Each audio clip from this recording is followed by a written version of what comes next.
ఇప్పుడు మనము చాలామందికి ఇష్టమైన బాదం పాలని ఎలా తయారు చేసుకోవాలో చూద్దామండి. దానికోసం స్టవ్ మీద ప్యాన్ పెట్టి అందులో 1/2 లీటర్ మిల్క్ని యాడ్ చేసుకుంటున్నాను. ఈ పాలు బాగా మరిగేలోపు పేస్ట్ని ఎలా తయారు చేసుకోవాలో చూద్దాం. 1/2 లీటర్ మిల్క్కి ఇలా 20 బాదం పడుతుందండి. ఇలా 20 బాదంని నైట్ నానబెట్టుకొని ఇలా తొక్క తీసుకున్నా ఓకేనండి. లేకపోతే అప్పటికప్పటికి కావాలనుకుంటే ఒక 1/2 అవర్ ముందు హాట్ వాటర్లో వేస్తే తొక్క ఇలా వచ్చేస్తుంది. అలా తీసుకొని పక్కన పెట్టుకోవాలి.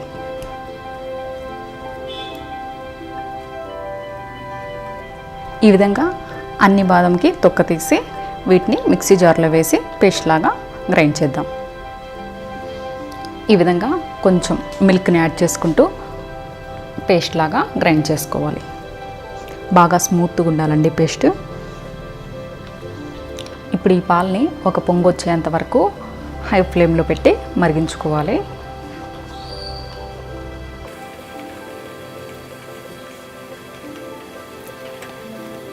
ఇలా ఒక పొంగు వచ్చాక స్టవ్ని సిమ్లో పెట్టుకొని కొంచెం పాలని ఇలా కలుపుకొని ఇప్పుడు ముందుగా మనం రెడీ చేసి పెట్టుకున్న ఈ బాదం మిక్సర్ని ఈ పాలల్లో యాడ్ చేసుకుందాం.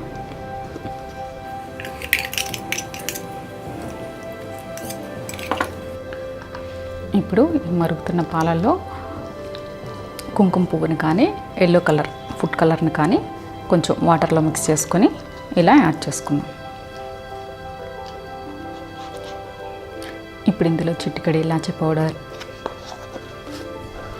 1/2 కప్పు షుగర్ని యాడ్ చేసుకుందాం.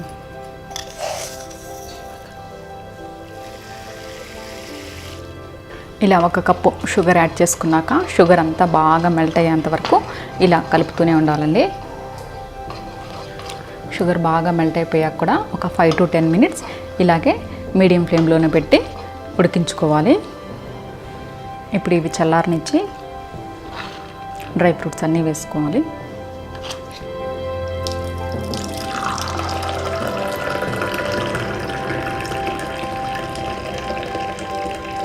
ఈ విధంగా చల్లారిన బాదం పాలలో డ్రై ఫ్రూట్స్ వేసుకుని తాగితే చాలా టేస్టీగా ఉంటాయి.